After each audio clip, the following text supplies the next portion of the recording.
Wait. Hello friends, welcome back to my channel.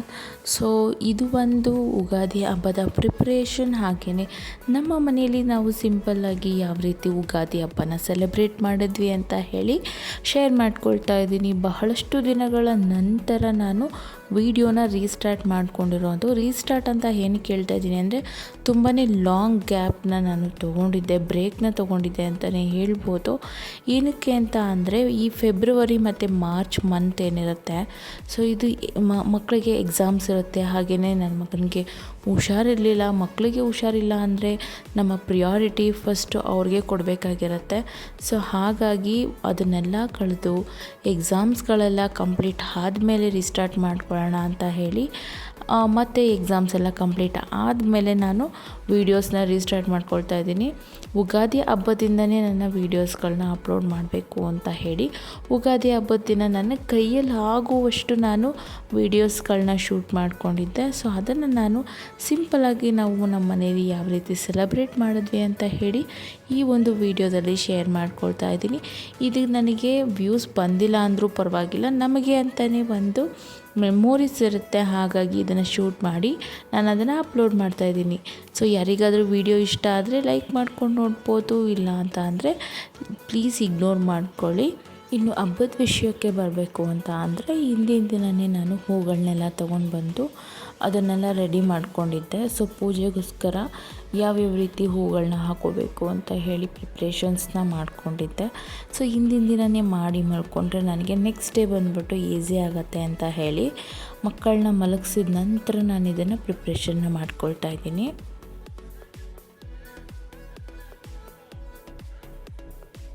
ಇದಾದ ನಂತರ ನಾನು ಬೆಳಗ್ಗೆ ಅಡುಗೆ ಮಾಡೋದಕ್ಕಾಗಿ ರಾತ್ರಿನೇ ಏನೆಲ್ಲ ನಾನು ನೆನೆಸಿಡಬೇಕು ಅದನ್ನೆಲ್ಲ ನೆನೆಸಿ ಇಟ್ಟು ಮಲ್ಕೊಳ್ಳೋಣ ಅಂತ ಹೇಳಿ ನೆನೆಸಿಟ್ಬಿಟ್ಟು ಮಲ್ಕೊಳ್ತಾ ಇದ್ದೆ.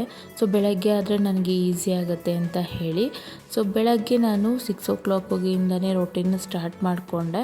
ಸೊ 6 o'clock ರೊಟೀನ ಸ್ಟಾರ್ಟ್ ಮಾಡಿಕೊಂಡ್ರೆ ಬೇಗನೆ ನನ್ನ ಕೆಲಸಗಳೆಲ್ಲ ಮುಗಿಯುತ್ತೆ ಅಂತ ಹೇಳಿ ಆಲ್ಮೋಸ್ಟ್ ಕೆಲಸಗಳನ್ನ ನಾನು ಹಿಂದಿನ ದಿನ ಮಾಡ್ಕೊಂಡಿದ್ದೆ. ಆದರೂ ನಮಗೆ ಉಗಾದಿ ಹಬ್ಬ ಅಂತ ಅಂದರೆ ಹೊರಗಡೆ ರಂಗೋಲಿ ಹಾಕೋದಾಗಿರ್ಬೋದು, ತೋರಣ ಕಟ್ಟೋದಾಗಿರ್ಬೋದು, ಮೇಯ್ನ್ ಇದೇ ಆಗಿಬಿಟ್ಟಿರುತ್ತೆ. ಸೊ ಹಾಗಾಗಿ ಬೆಳಗ್ಗೆನೇ ಹೊರಗಡೆ ಎಲ್ಲ ಕ್ಲೀನ್ ಮಾಡಿಕೊಂಡು ಅದಾದ ನಂತರ ರಂಗೋಲಿನ ಹಾಕ್ಕೊಂಡಿದ್ದಂಥದ್ದು. ಸೊ ಹೊರಗಡೆ ಎಲ್ಲ ನಾವು ತೊಳೆದು ಅದಾದ ನಂತರ ಈ ರಂಗೋಲಿ ಎಲ್ಲ ಹಾಕೋದಕ್ಕೆ ಆಲ್ಮೋಸ್ಟ್ ನಮಗೆ 1 hour ಆದರೂ ಬೇಕೇ ಬೇಕಾಗುತ್ತೆ. ಸೊ ಸ್ಟೇರ್ಸ್ ಮೇಲೆಲ್ಲ ತೊಳೆಯೋದಿರ್ಬೋದು, ಪ್ರತಿಯೊಂದು ಕೆಲಸನೂ ಅವತ್ತೇ ಇರುತ್ತೆ. ಸೊ ಹಾಗಾಗಿ ಅದನ್ನೆಲ್ಲ ಕ್ಲೀನ್ ಮಾಡಿಕೊಂಡು ರಂಗೋಲಿನೂ ಕೂಡ ಸಿಂಪಲ್ಲಾಗಿ ಈ ರೀತಿ ಹಾಕ್ಕೊಂಡೆ. ಅದಾದ ನಂತರ ನನ್ನ ಹಸ್ಬೆಂಡು ನನಗೆ ತೋರಣ ಕಟ್ಟೋದಕ್ಕೆ ಹೆಲ್ಪ್ ಮಾಡಿಕೊಡ್ತಾಯಿದ್ರು. ಅವ್ರ ಕೈಯಿಂದ ಯಾವ ರೀತಿ ಹೆಲ್ಪ್ ಮಾಡಬೇಕಾಗುತ್ತೆ ಅದನ್ನೆಲ್ಲ ಹೆಲ್ಪ್ ಮಾಡಿ ಕೊಡ್ತಾರೆ. ಸೊ ಹಿಂದಿನ ದಿನವೂ ಅಷ್ಟೇ ಕ್ಲೀನಿಂಗ್ ಮಾಡ್ಕೊಳ್ಬೇಕಾದ್ರೆ ಅವ್ರ ಕೈಲಾಗುವಂಥ ಕೆಲಸ ಅಂದರೆ ಪ್ರತಿಯೊಂದೂ ಮಾಡ್ತಾರೆ ಅಂತ ನಾನು ಹೇಳೋದಕ್ಕಾಗೋದಿಲ್ಲ. ಸೊ ಅವ್ರ ಕಡೆಯಿಂದ ಯಾವ ರೀತಿ ಹೆಲ್ಪ್ ಸಿಗಬೇಕು ಅದನ್ನು ಮಾಡಿ ಕೊಡ್ತಾರೆ ಅಂತ ಹೇಳ್ಬೋದು. ಎಲ್ಲ ಕ್ಲೋಸಿಂಗ್ ಆಗಿಬಿಟ್ಟಿದೆ. ಇವತ್ತೇ ತುಂಬ ಡಿಮ್ಯಾಂಡು. ನಮ್ಮಂಥವ್ರು ಬೆಳಗ್ಗೆ ಥರನೇ ಅಂತ ಅಂದ್ಬಿಟ್ಟು ಹೋದಾಗ ಅಲ್ಲೇನೂ ಇರೋದಿಲ್ಲ. ಸೊ ಇದ್ದಿದ್ದಾಗೆ ಹುಡ್ಕೊಂಡು ತಗೊಂಬಂದಿದ್ದು. ಅಲ್ಲಿ ಒಳ್ಳೆ ಏನೋ ತರಕಾರಿಗಿಂತ ಜನಗಳು ಇದ್ರ ಮೇಲೆ ಏನೋ ಮುಗಿ ಬಿದ್ದುಬಿಟ್ಟಿದ್ದಾರೆ. ಎಲೆ ಮಾವಿನ ಎಲೆಗೆ ಉಗಾದಿಗೆ ಮಾತ್ರ ಡಿಮ್ಯಾಂಡ್ ಬರುತ್ತೆ. ಫುಲ್ ಕಾಸ್ಟ್ಲಿನಾ? ಅಲ್ಲ, ಗ್ಯಾಸ್ಗೆ ಹೆಂಗೆ ಡಿಮ್ಯಾಂಡ್ ಬಂದಿದೆ, ಇವತ್ತು ಮಾವಿನ ಎಲೆಗೆ ಬೇವಿನ ಸೊಪ್ಪಿಗೆ ಡಿಮ್ಯಾಂಡ್ ಇದೆ. ಮಾವಿನ ಮರ ಇರೋರು ಮತ್ತು ಬೇವಿನ ಗಿಡ ಇರೋರೆಲ್ಲ ಬಂದುಬಿಟ್ಟು ಸೆಕ್ಯೂರಿಟಿ ಥರ ಗಾರ್ಡ್ ಥರ ನಿಂತಿದ್ದಾರೆ ಆ ಮರಕ್ಕೆ ಇವತ್ತೆಲ್ಲ ಕಡೆ. ಇದೇ ಪರಿಸ್ಥಿತಿ. ಅದೇ ನಮ್ಮ ಹಳ್ಳಿಯಲ್ಲಾದರೆ ಪಕ್ಕದಲ್ಲೇ ಮಾವಿನ ಮರ, ಬೇವಿನ ಮರ ಎಲ್ಲ ಇರುತ್ತೆ.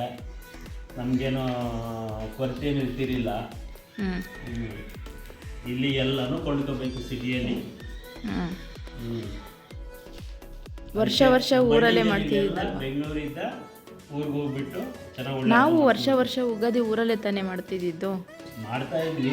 ಆದರೆ ಮಕ್ಕಳಿಗೆ ಎಕ್ಸಾಮ್ ಇರ್ದಿದ್ದ ಹೋಗೋಕ್ಕಾಗಲಿಲ್ಲ. ಈ ಸರಿ ಮಿಸ್ಸಿಂಗ್ ಅನಿಸುತ್ತೆ ಊರ್ದು. ಎಲ್ಲ ಬದ ಶುಭಾಶಯಗಳು ಸಮಸ್ತ ಕನ್ನಡ ನಾಡಿನ ಜನತೆಗೆಲ್ಲರಿಗೂ ಉಗಾದಿ ಹಬ್ಬದ ಆರ್ಥಿಕ ಶುಭಾಶಯಗಳು. ಹೀಗೆ ಮಾತಾಡಿಕೊಂಡು ಅವ್ರಿಗೆ ಆಗುವಷ್ಟು ಹೆಲ್ಪನ್ನು ನನಗೆ ಮಾಡಿ ಕೊಡ್ತಾ ಇದ್ದಾರೆ ಅಂತಲೇ ಹೇಳ್ಬೋದು. ಸೊ ಈಗೆಲ್ಲ ನಮಗೆ ಈ ಮಾವಿನ ತೋರಣ ಕೂಡ ಆನ್ಲೈನಲ್ಲಿ ವಿತಿನ್ 10 ಮಿನಿಟ್ಸಲ್ಲಿ ಸಿಕ್ಬಿಡುತ್ತೆ. ಬಟ್ ಏನಂತ ಅಂದರೆ ನಾವು ಮಾಡಿ ಹಾಕುವಂಥ ಖುಷಿ ಅದರಲ್ಲಿ ಸಿಗೋದಿಲ್ಲ. ಹಾಗಾಗಿ ಇದನ್ನು ಬೇಗನೆ ಎಲ್ಲ ಮಾಡಿ ಕೊಡ್ತಾ ಇದ್ದಾರೆ. ಸೊ ನಾನು ಬೆಳಗ್ಗೆಯಿಂದನೇ ಅಡುಗೆನ ಸ್ಟಾರ್ಟ್ ಮಾಡ್ಕೊಂಡಿದ್ದರಿಂದ ಸಣ್ಣ ಪುಟ್ಟ ಹೆಲ್ಪ್ ಏನಿರುತ್ತೆ ಅದನ್ನು ಹಸ್ಬೆಂಡ್ ಮಾಡಿಕೊಡ್ತಾಯಿದ್ರು. ಸೊ ನಮ್ಮ ಬಾಗಿಲಲ್ಲಿ ತೋರಣ ಈ ರೀತಿ ರೆಡಿ ಆಯಿತು. ಹಾಗೆ ಚಿಕ್ಕದಾಗಿ ಚೊಕ್ಕವಾಗಿ ರಂಗೋಲಿನೂ ಕೂಡ ಹಾಕ್ಕೊಂಡಿದ್ದೆ. ಸೊ ಮೇನ್ ಡೋರಲ್ಲಿ ನಾನು ಜಾಸ್ತಿ ರಂಗೋಲಿನ ಹಾಕೋದಕ್ಕೆ ಹೋಗೋದಿಲ್ಲ, ಮಕ್ಕಳು ಓಡಾಡ್ತಿರ್ತಾರೆ. ಹಾಗಾಗಿ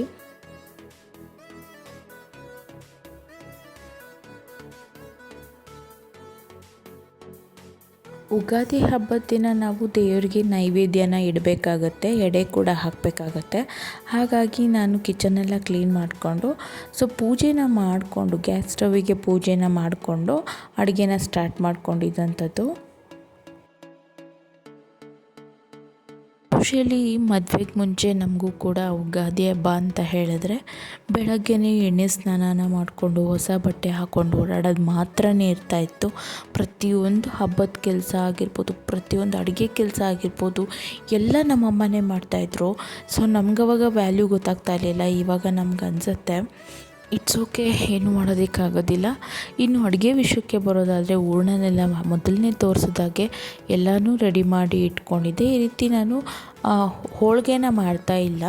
ಸೊ ಯೂಶಲಿ ತುಮಕೂರು, ಶಿರಾ ಈ ಕಡೆ ಇರೋರಿಗೆ ಗೊತ್ತಾಗುತ್ತೆ. ಹೋಳಿಗೆ ಬದಲು ಅವರು ಈ ಕಡುಬು ಅಂತ ಮಾಡ್ತಾರೆ. ಸೊ ಅಂದರೆ ಹೋಳಿಗೆ ಹೂರಣ ಏನಿರುತ್ತೆ ಈ ರೀತಿ ಅದನ್ನು ಮಾಡಿ ಇಟ್ಕೊಂಡು ಅದಾದ ನಂತರ ಅದನ್ನು ಕರ್ಜಿಕಾಯಿ ಥರ ಡೀಪ್ ಫ್ರೈ ಮಾಡ್ಕೋಬೇಕು.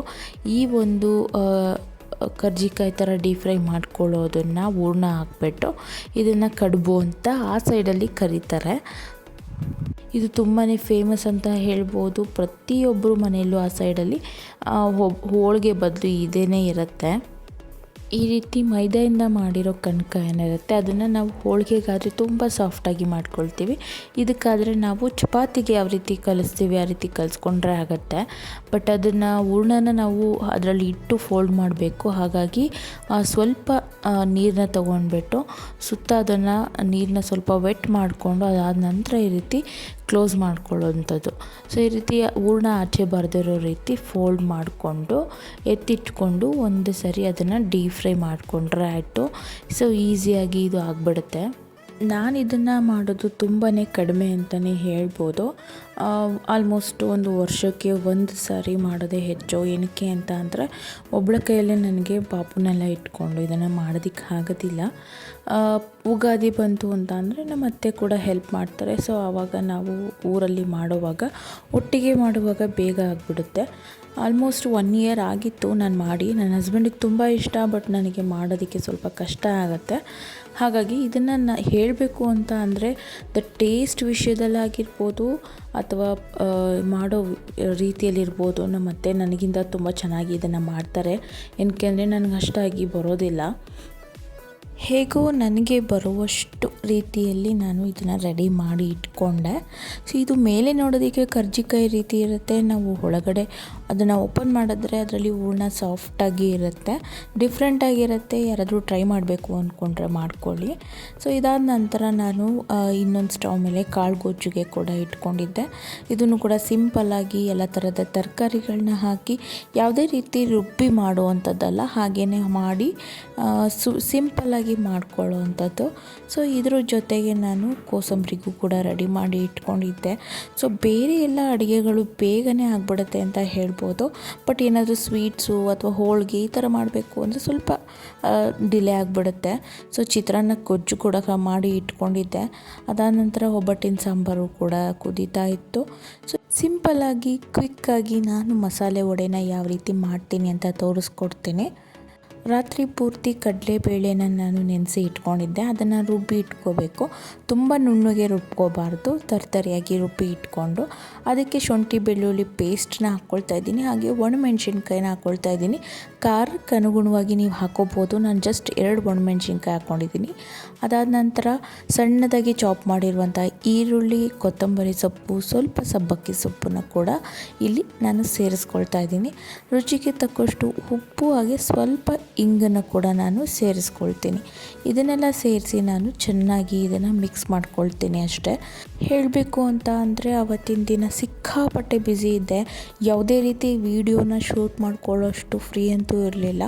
ಆದರೂ ಕೂಡ ನಾನು ವೀಡಿಯೋನ ರೀಸ್ಟಾರ್ಟ್ ಮಾಡಬೇಕು ಅಂದ್ಕೊಂಡಿದ್ದರಿಂದ ಸಣ್ಣ ಸಣ್ಣ ಗ್ಲಿಮ್ಸಸ್ನ ನಾನು ತೊಗೊಂಡು ಒಟ್ಟಿಗೆ ಮಾಡಿ ಅದನ್ನು ಶೇರ್ ಮಾಡ್ಕೊಳ್ತಾ ಇದ್ದೀನಿ ಅಷ್ಟೇ. ಸೊ ಈ ರೀತಿ ಚೆನ್ನಾಗಿ ಮಿಕ್ಸ್ ಮಾಡಿಕೊಂಡು ಎಣ್ಣೆಯಲ್ಲಿ ಕರಗಿಸ್ಕೊಳ್ಬೇಕು. ಯಾವುದೇ ರೀತಿ ಸೋಡಾನು ಹಾಕೋ ಆಗಿಲ್ಲ. ಇದನ್ನು ಚೆನ್ನಾಗಿ ಮಿಕ್ಸ್ ಮಾಡಿಕೊಂಡ್ರೆ ಆಯಿತು. ಸಖತ್ ಟೇಸ್ಟಿಯಾಗಿರುವಂಥ ವಡೆ ಕೂಡ ರೆಡಿ ಆಗಿಬಿಡುತ್ತೆ.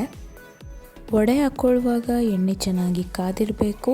ನಾವು ಅದನ್ನು ಹಾಕೋವಾಗ ಲೋ ಫ್ಲೇಮಲ್ಲಿರಬೇಕು. ಅದಾದ ನಂತರ ಅದನ್ನು ಹೈ ಫ್ಲೇಮಲ್ಲಿ ಇಟ್ಟು ಬೇಯಿಸ್ಕೊಳ್ಬೇಕಾಗತ್ತೆ. ಸೊ ಕ್ವಿಕ್ಕಾಗೂ ಆಗಿಬಿಡುತ್ತೆ, ಟೇಸ್ಟಿಯಾಗೂ ಇರುತ್ತೆ. ಪ್ರತಿಯೊಂದು ಹಬ್ಬಕ್ಕೆ ಇದು ಒಂದು ಬೆಸ್ಟ್ ಕಾಂಬಿನೇಷನ್ ಅಂತ ಹೇಳ್ಬೋದು. ನಮ್ಮ ಮನೇಲಂತೂ ಆಲ್ಮೋಸ್ಟ್ ಎಲ್ಲ ಹಬ್ಬದಲ್ಲೂ ಈ ಒಂದು ಡಿಶ್ ಮಾತ್ರ ಇದ್ದೇ ಇರುತ್ತೆ ಸೈಡ್ ಡಿಶ್ ಆಗಿ. ವಡೆನೂ ರೆಡಿ ಆಯಿತು, ಅದರ ಜೊತೆಗೆ ಹಬ್ಬದ ಅಡುಗೆ ಕೂಡ ರೆಡಿ ಆಯಿತು.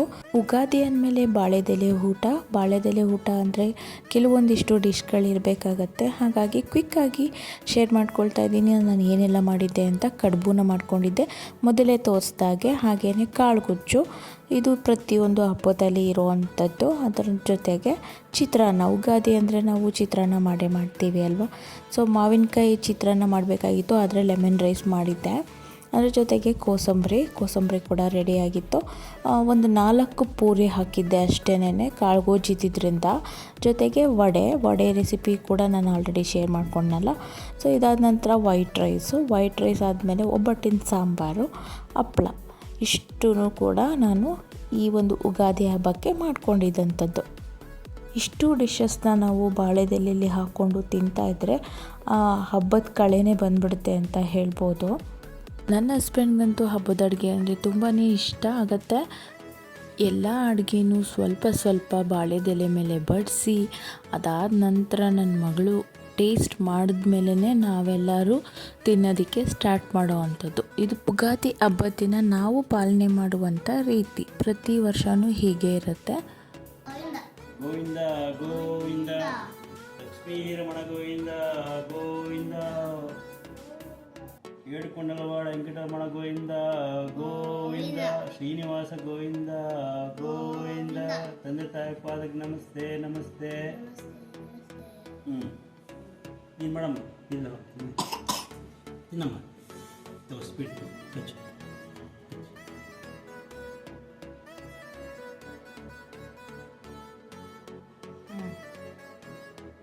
ರೈಟ್. ಸೊ ಫ್ರೆಂಡ್ಸ್, ನೋಡಿದ್ರಲ್ಲ, ಇದಾಗಿತ್ತು ನಮ್ಮ ಮನೆಯ ಒಂದು ಪುಟ್ಟ Ugadi vlog. So I hope ಈ ವಿಡಿಯೋ ನಿಮಗೆ ಇಷ್ಟ ಆಗಿದೆ ಅಂತ ಅಂದ್ಕೊಳ್ತೀನಿ. ಎಷ್ಟು ಕಡಿಮೆ ಜನ ನನ್ನ ವೀಡಿಯೋಸ್ನ ನೋಡಿದ್ರೂ ಪರವಾಗಿಲ್ಲ, ನನಗೆ ತುಂಬಾ ಖುಷಿಯಾಗತ್ತೆ. ಏನಕ್ಕೆ ಅಂದರೆ ಇದು ನಮ್ಮ ಮನೆಯಲ್ಲಿ ಆಗುವಂಥ ಕೆಲವೊಂದಿಷ್ಟು ಮೆಮೊರಿಗಳಂತ ನಾನು ಭಾವಿಸ್ತೀನಿ.